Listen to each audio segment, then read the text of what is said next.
Bonsoir et bienvenue sur Fumble Play, une petite émission pas si petite où des joueurs sont réunis bien pour un one-shot de l'ombre du Seigneur Démon de Schwalbe Entertainment, publié en français par Black Book Édition. Bonsoir tout le monde. Salut, Salut, bonsoir. bonsoir à tous. Et puis, Salut. oui, un petit one-shot bien sympathique dans de la dark fantasy, donc un univers assez sombre que nous avions déjà testé pour certains. Pour le let's play de Black Book. Et puis, comme c'était sympa et que l'univers était plutôt joyeux, on a voulu tourner notre propre partie. J'espère que vous êtes contents et ravis de faire cette partie. Ouais, moi j'attends des Tout à licornes fait. du coup.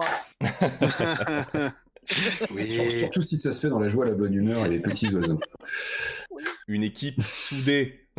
Exactement. On est Là. tous copains.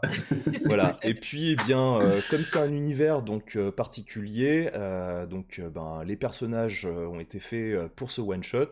Je vais laisser donc mes petits camarades présenter leurs personnages et puis on va commencer par le personnage de chat. D'accord.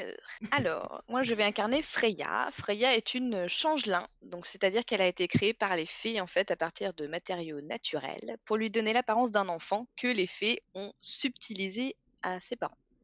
La magie des fées se dissipe normalement assez rapidement, mais parfois elle reste, ce qui fait que le changelin peut continuer de vivre en fait en tant que humain, en tout cas Mm. avec une apparence humaine. Sauf que du coup, les parents adoptifs de Freya sont décédés des suites d'une maladie quand elle était assez jeune. Donc elle a dû apprendre à se débrouiller toute seule et puis à chipper un peu ce qu'elle pouvait. Et elle a été repérée par une bande de brigands qui l'ont aidée du coup à s'émanciper et à devenir une roublarde, voilà, comme on en fait des biens, quoi.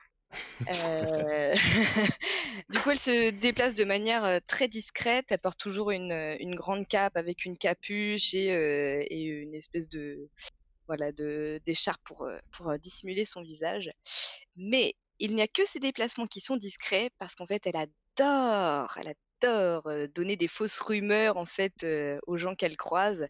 Elle se délecte de voir la peur et la colère dans le regard des gens et ouais, elle aime bien foutre la merde, quoi. On va voir Encore une personne fort agréable. Ah oui, j'adore. c'est parfait. On va passer à 13, joué par Oui. Dabouk. Tout à fait. Donc mon personnage sera un automate. Donc c'est en fait un assemblage de métal, d'acier, de pistons, de ressorts, une mécanique un peu huilée. En fait, dans laquelle on a inséré l'âme, une âme humaine, enfin une âme d'un être vivant. Et du coup, on lui a imposé un numéro, le numéro 13.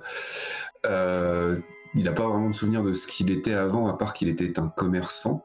Et que la seule chose dont il se souvient de son passage dans les enfers, c'est que c'était pas agréable du tout. Mm. Voilà. Ok. Il sera un prêtre. Il se tourne vers la lumière pour essayer de comprendre un peu ce qui lui est arrivé et pourquoi ça lui est arrivé. C'est ça, celle du nouveau dieu. C'est ça. C'est parfait. Et puis on va passer à Mout qui va nous jouer un magnifique personnage. Tout à fait. Je serai donc Xalbador, pirate à ses heures perdues et sorcier principalement, originaire d'une des 9 cités indépendantes, de la cité d'Édesse. Plus précisément, comme beaucoup de gens, comme beaucoup d'habitants de cette cité, il a trempé dans les trafics de drogue et plus particulièrement dans celui de la feuille de lotus. C'est donc évidemment par Appaduien qu'il a repris la route, puisque ses affaires ont mal tourné. Ok, c'est super. Et puis on va finir par notre nain, donc incarné par Max. Eh bien oui, je joue un nain qui s'appellera donc Anduin. Un nain qui avait pourtant une bonne place au sein de sa mine à l'origine. Il était responsable des expéditions minières et il a été confronté à une caste, dirait-on, démoniaque, sur lequel en fait il a fait preuve de beaucoup de couardise. Il n'a pas réussi à a sauvé ses camarades qui étaient avec lui et est rentré à la mine la queue entre les jambes. Et vu il est un des seuls survivants, il a été carrément exilé de la mine du fait d'avoir été si peu preux au combat, et du coup il cherche à racheter son honneur, quitte à mourir cette fois-ci dans un combat et en espérant être honorable au combat. Donc ouais, il a une haine envers les démons qui reste gravée à jamais en son esprit. Ouais. Ok, eh ben c'est parfait. Votre petit groupe donc se retrouve dans l'univers de l'ombre du Seigneur Démon, donc Shadow of the Demon Lord, hein, dans la langue de Shakespeare. Et on en a une petite vidéo de présentation de l'univers, et puis on vous laisse avec, et on revient après le générique.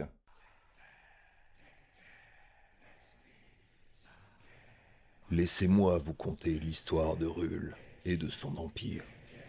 Un empire aujourd'hui en ruine depuis que la rébellion des orques a ébranlé la nation, en tuant l'empereur et en mettant à la place un roi orc, Corvé. Tout laisse à penser que le monde va mal. Les puissants archimages du royaume ne donnent plus signe de vie, et plusieurs provinces impériales font sécession, en se tournant vers une sombre magie. Une magie en appelant au royaume des morts. La corruption gangrène la société. Les riches deviennent plus riches, et les pauvres plus pauvres. Dans l'ombre, le Seigneur Démon patiente, et laisse déjà ses premiers stigmates sur notre monde. Le plus visible, cette éclipse menaçante qui perdure depuis plusieurs jours et qui brûle les récoltes et assèche nos bouches. Le premier signe d'une fin à venir.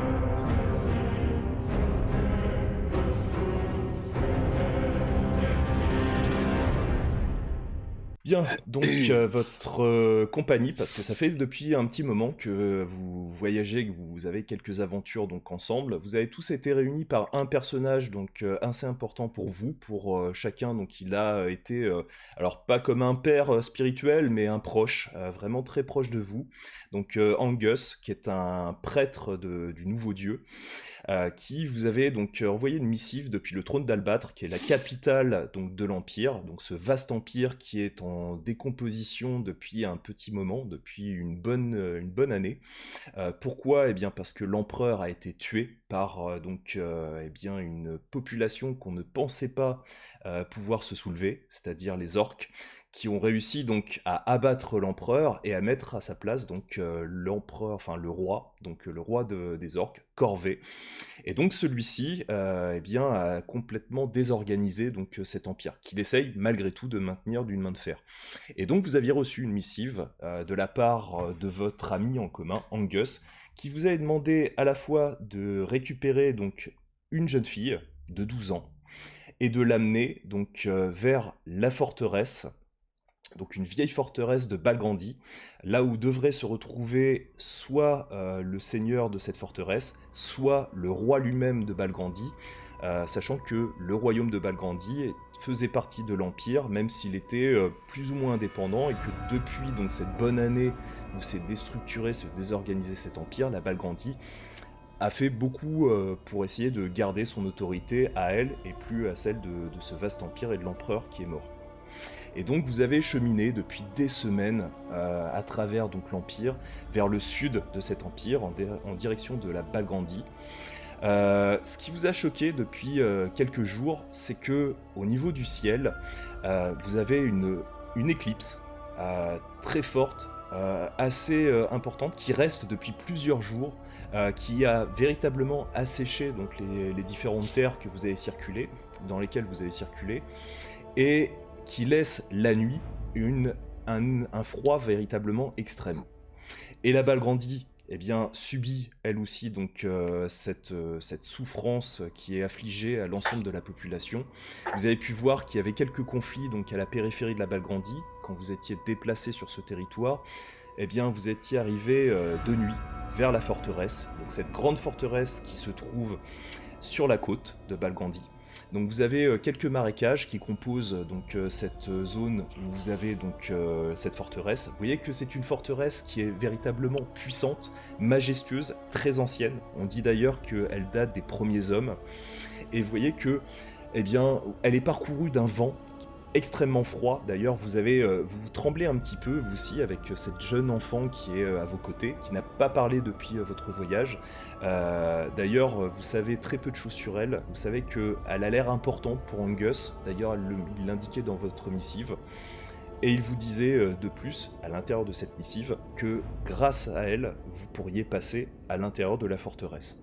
Et donc, vous avez une vue d'ensemble, de nuit, avec la lune qui éclaire un petit peu la zone, un vent qui véritablement passe comme un couloir donc sur ce marécage et cette forteresse. Vous voyez d'ailleurs presque comme des flocons de neige qui sortent, donc qui apparaissent un petit peu avec la lumière de la lune, et vous entendez le ressac au loin de la côte qui a l'air de fracturer à chaque coup, donc la côte où se trouve la forteresse, qui est dressée comme ça de tout son long en hauteur face à vous. Et donc ma question, que faites-vous ? On avance vers la forteresse. On avance, ouais, le long du chemin. Ok. La fille, elle est entre nous, elle est. Ouais, elle est entre vous. Et vous voyez que... Elle est entre nous.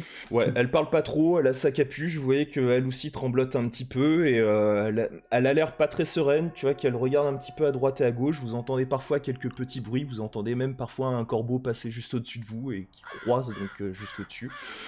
Mais la zone a l'air complètement morte. Et la forteresse a l'air, elle aussi, complètement morte, pour le coup. Ok.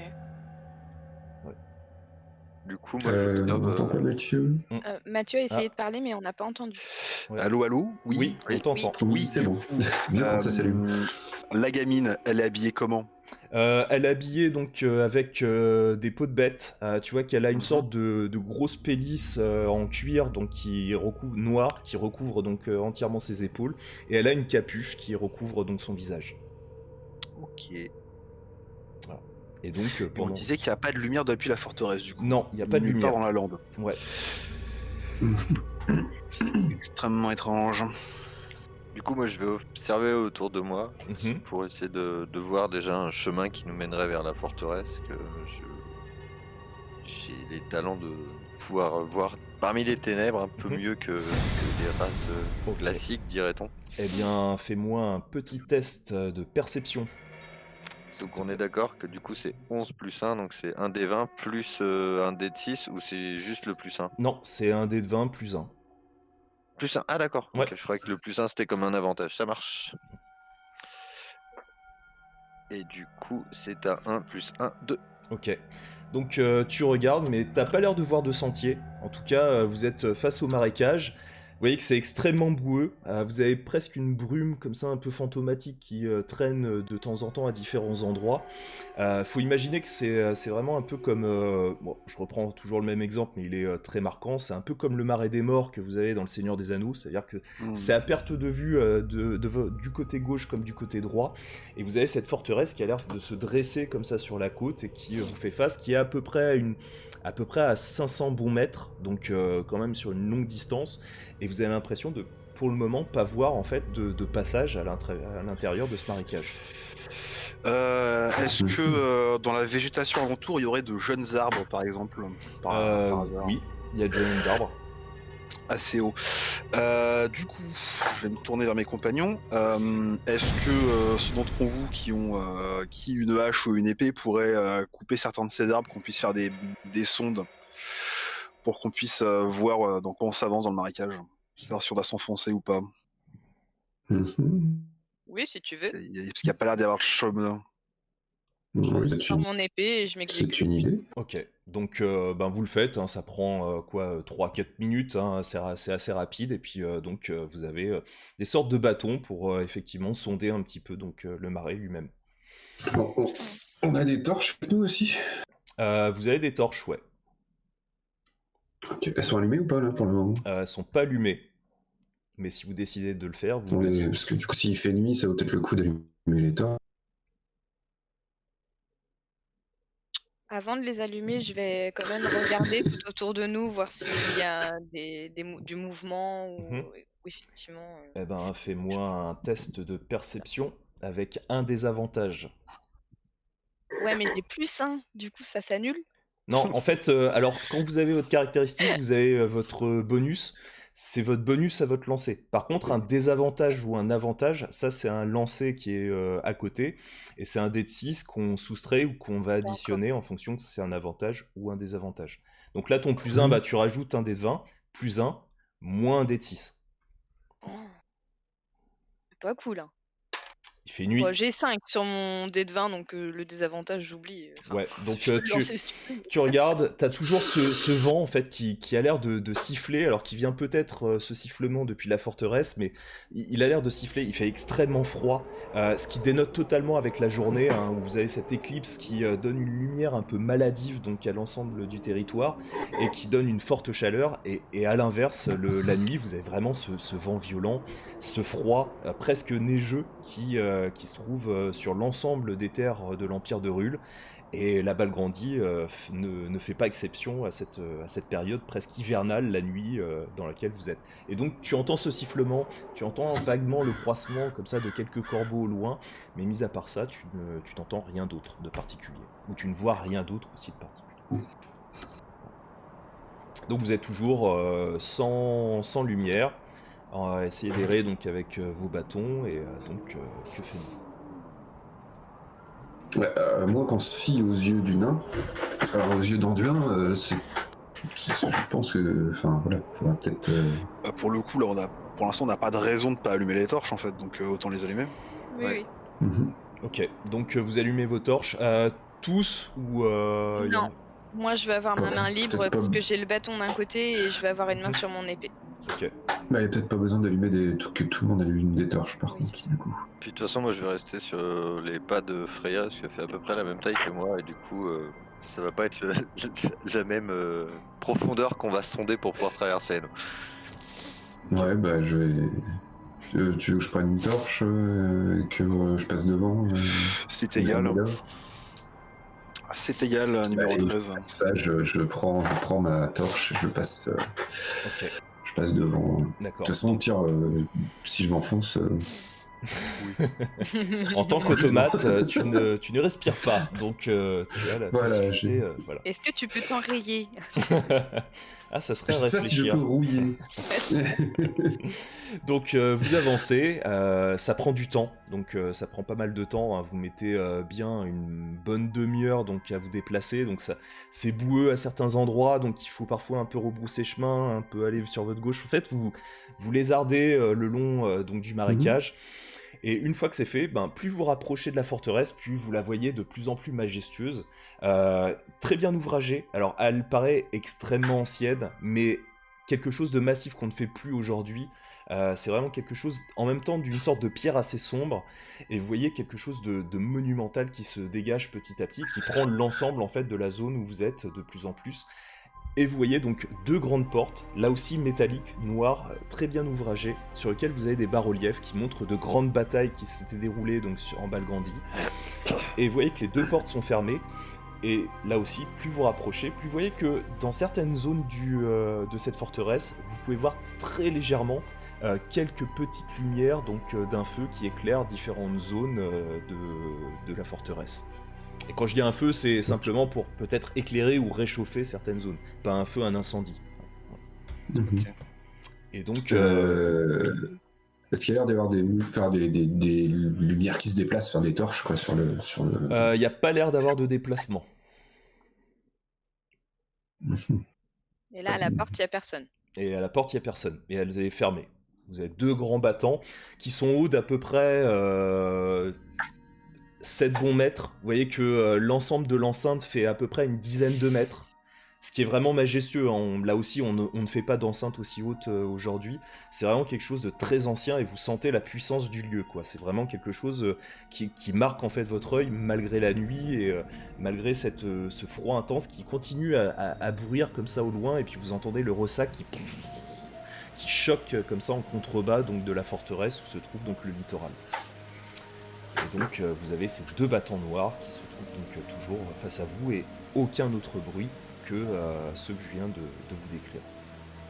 Du coup, moi, je vais me rapprocher des portes pour m'abriter du vent, parce que le froid est assez pénible, et du fait d'être mouillé par le marais qu'on vient de traverser, j'essaye de me réchauffer tant bien que mal, et invite mes amis à faire de même pour vraiment se protéger du vent, parce que sinon, on va vraiment être dans le... pas être bien, quoi. Ouais. Bah, tu vois que la petite se rapproche de toi, Anduin, et tu vois qu'elle se colle un petit peu à toi en tremblant très fortement. Dis-moi, Anduin, toi qui t'y connais en pierre, est-ce que c'est normal qu'on n'entende pas le bruit d'une seule taverne qui sont généralement placées à l'entrée des villes à travers la muraille? Là, on a affaire qu'à une tour, pas un château.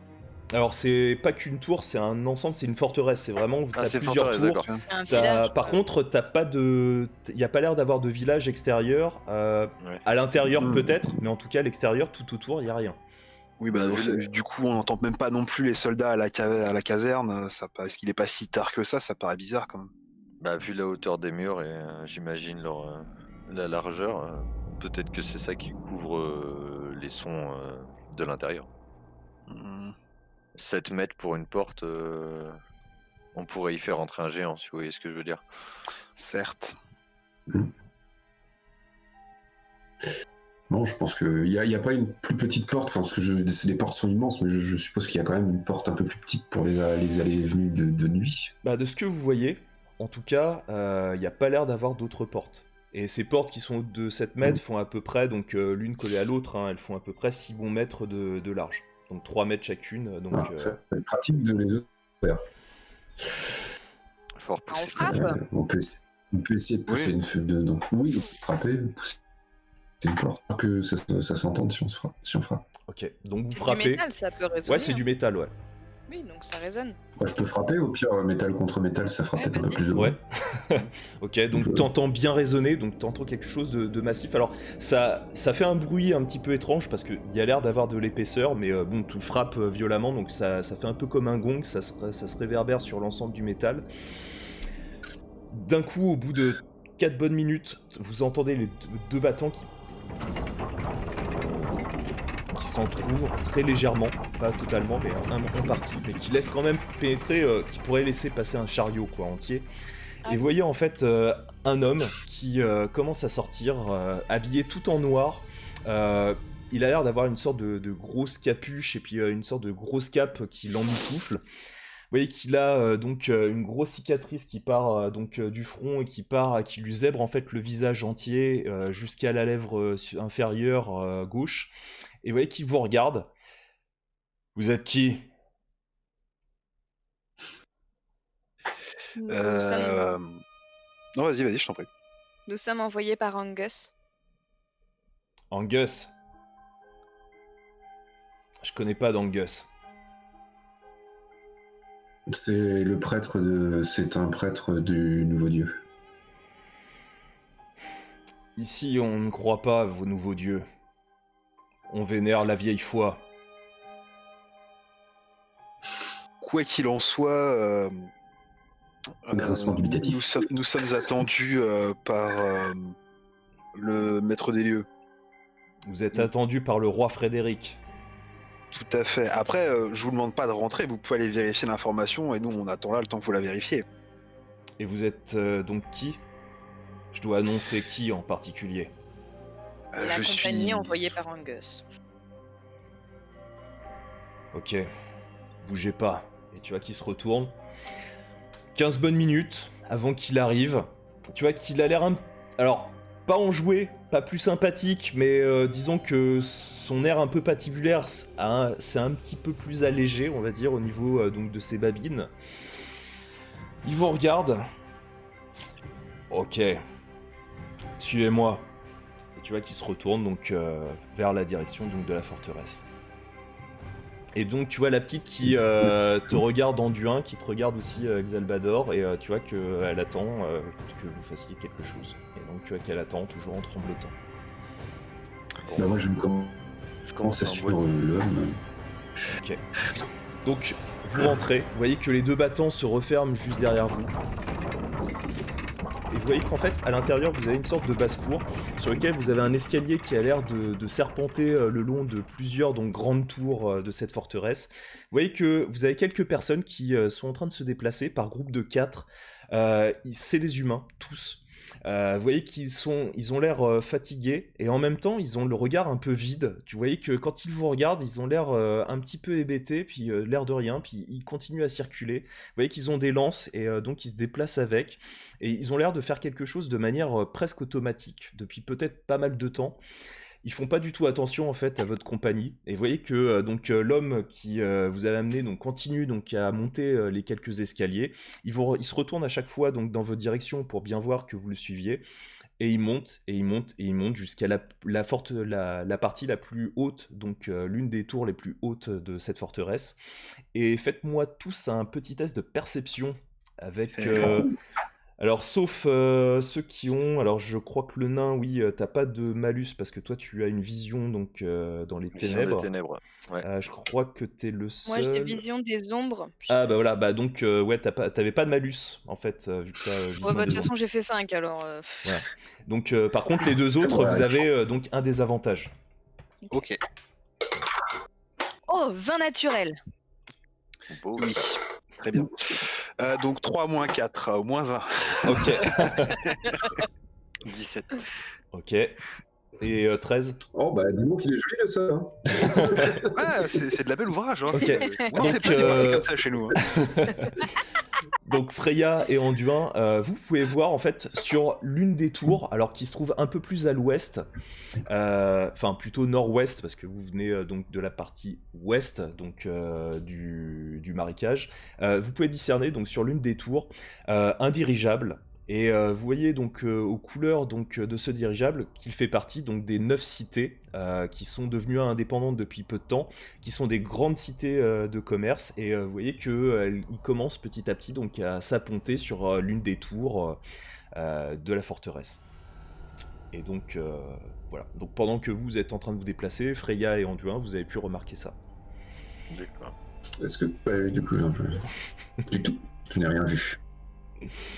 Et donc vous montez les marches et à un moment donné vous arrivez devant une porte en bois. Vous voyez que elle a l'air d'être assez récente, bien moins ouvragée, très simplifiée.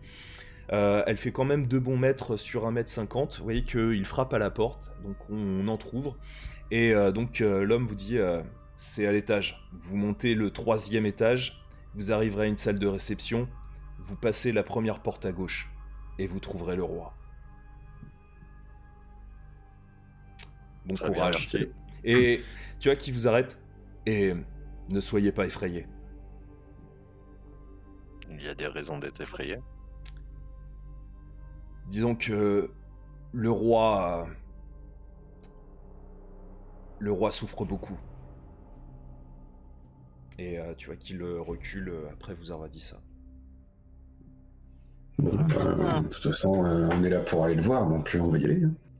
Ok. En Tu vois y allant, moi, je demande à la petite... Mhm. Mais est-ce que tu sais ce que tu viens faire ici? On m'avait dit que je devrais aller à une chapelle, mais je sais pas où c'est moi. Donc Donc tu ne connais pas le roi. Non, je connais pas le roi. C'est comment ton prénom déjà? Aera. D'accord. Bon, de toute façon, on reste avec toi. Et tu vois que l'homme qui s'était reculé entend ça, il fait Aera. La gamine, vous l'avez récupérée où? Ça, c'est une bonne question. Au trône d'Albâtre, la capitale. On l'a récupéré à la capitale. Ok, donc c'est bien elle qu'on doit placer à la chapelle. Tu vois qu'il tend la main vers la petite. Tu vois que la petite, en fait, se retourne vers vous. Tu vois qu'elle a l'air d'hésiter. Je pense qu'il sera plus nécessaire Écoutez, qu'on ma vienne avec. petite, et vous, mon brave, pour l'instant, elle va rester avec nous tant qu'on ne sera pas entretenu avec le roi. On voudrait pas lancer de trucs. On ne voudrait pas On outrepasser voudrait pas se précipiter. le roi. Je comprends votre émotion, mais on voudrait pas se précipiter. Très bien. Libre à vous. Et tu vois qu'il recule et donc qui referme la porte derrière vous. Et donc vous avez un escalier qui, en colimaçon, qui monte jusqu'à différentes parties de la tour. Et donc, que faites-vous une fois dans cet escalier? Eh ben, on va au 3e étage. 3e étage, porte gauche, après la salle de réception. Ok, Tout à donc fait. vous arrivez au 3e, vous voyez 2 grands battants qui sont entrouverts. Vous voyez donc une grande salle de réception, elle est rectangulaire, tout en longueur. Vous voyez qu'il y a des piliers donc, qui soutiennent cette grande ensemble. Vous voyez qu'il y a une sorte de verrière en plus, complètement donc couverte par de la neige. Et d'ailleurs, vous voyez qu'elle continue un petit peu à s'agglutiner donc au-dessus. Il fait assez sombre. Vous avez de l'autre côté donc des vitraux qui permettent plus ou moins d'éclairer cette pièce, mais vous voyez qu'il fait extrêmement sombre, donc vous avez quelques torches qui éclairent très légèrement la zone. D'ailleurs, vous voyez que ces torches essayent de lutter contre les ombres qui s'immiscent pleinement à l'intérieur de cet espace. Et d'ailleurs, ces ombres jouent un petit peu avec la lumière. Et donc effectivement vous pouvez voir sur le côté gauche donc une porte entrouverte qui vous permet donc d'accéder à une autre salle. Et donc cette grande salle rectangulaire, vous voyez que elle est très bien ouvragée. Vous deviez avoir 2 grandes tables mais qui ont été rabattues, donc qui devaient servir pour les réceptions. Il y a 2 de l'autre côté, donc juste face à vous, de l'autre côté donc de la pièce, vous avez 2 grands trônes qui ont été positionnés. Et vous voyez que ça a l'air d'être là depuis très longtemps. Vous avez une poussière sur le sol qui a l'air d'être là depuis pas mal de temps. Vous avez l'impression d'avoir presque une salle quasi fantomatique en fait face à vous, et vous avez l'impression que ça fait très longtemps que personne n'était venu dans cette forteresse, ou au moins dans cette zone de la forteresse. D'accord. Et donc, vous passez cette fameuse porte. Oui. Attends, c'est bizarre parce que si personne n'est venu, même pas un domestique. Pourquoi ce serait le roi? C'est ça que tu veux dire? La poussière qui se trouve au sol, peut-être. Ça paraît bizarre.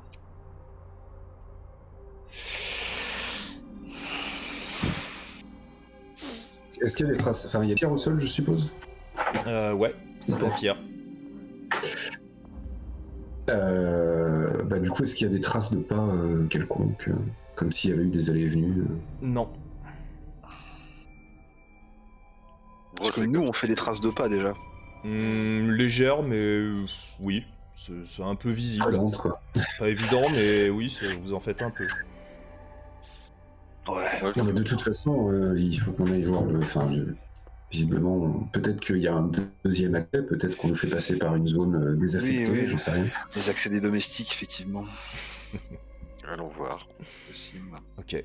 Donc vous arrivez en passant après cette porte dans une salle qui est carrée, cette fois-ci un peu plus chaleureuse. Vous avez donc 2 grands âtres de chaque côté, donc qui laissent miroiter donc d'immenses feux donc de chaque côté, qui éclairent vraiment très bien cette zone, malgré donc les ombres qui essayent toujours de lutter à l'intérieur de cet espace.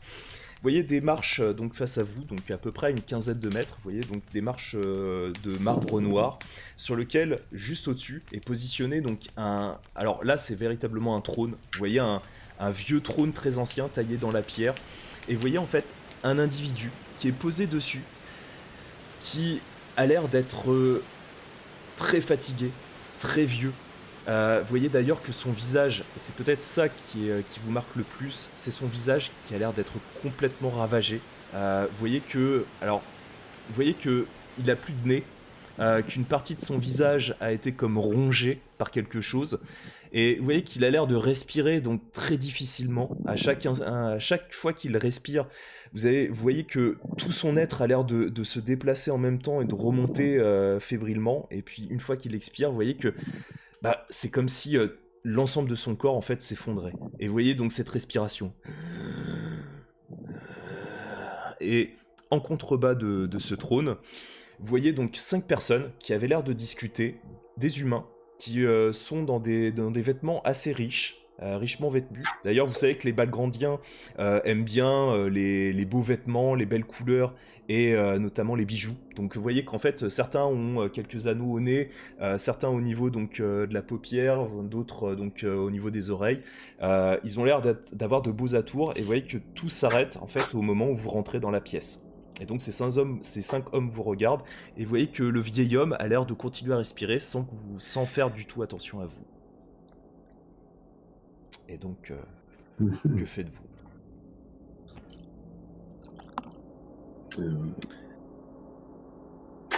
Bon, on peut on va s'approcher d'eux, je pense. Ouais. On va s'approcher d'eux. Ola, Messire, nous venons de la part de frère Angus. Nous amenons l'enfant qui avait été demandé, je crois. Tu vois que l'un des 5 hommes vous regarde donc cet individu sur le trône. Bien, très bien. Vous venez donc de la part d'Angus, c'est cela? Tout à fait. Et cet enfant est celle que vous deviez ramener. Oui. Et là, vous entendez à ce moment-là ce vieil homme qui a une voix, mais qui a l'air de ressortir d'un endroit très très sombre, très ancien, bien plus lointain que cette pauvre petite gorge qui a l'air d'être très fébrile. Et vous voyez que ça a l'air de ressortir presque de nulle part, et vous l'entendez. Qu'on l'amène à la chapelle. Et vous voyez donc les 5 hommes qui font très bien, mon roi. Et tu vois que les 5 hommes s'approchent de la gamine, lui tendent la main. Tu vois que, même chose, elle a un petit mouvement de recul. Vous voyez qu'elle vous regarde et qu'elle attend une réaction de votre part. Mais dites-moi, noble seigneur, qu'est-ce qu'il est attendu de l'enfant exactement?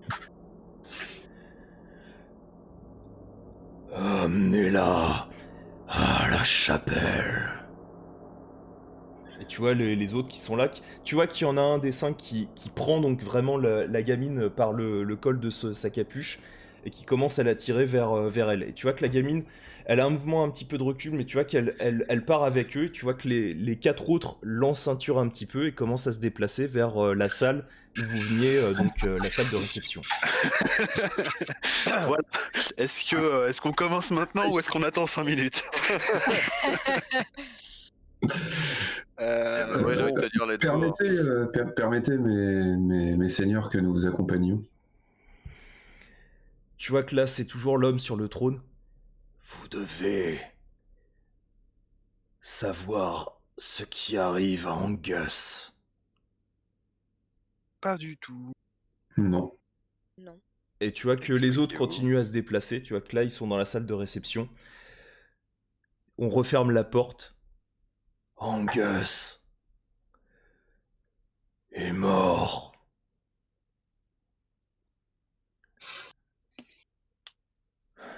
Ok. Comment Comment? Il est parti à Rocheterre, plus loin dans le nord de mon royaume.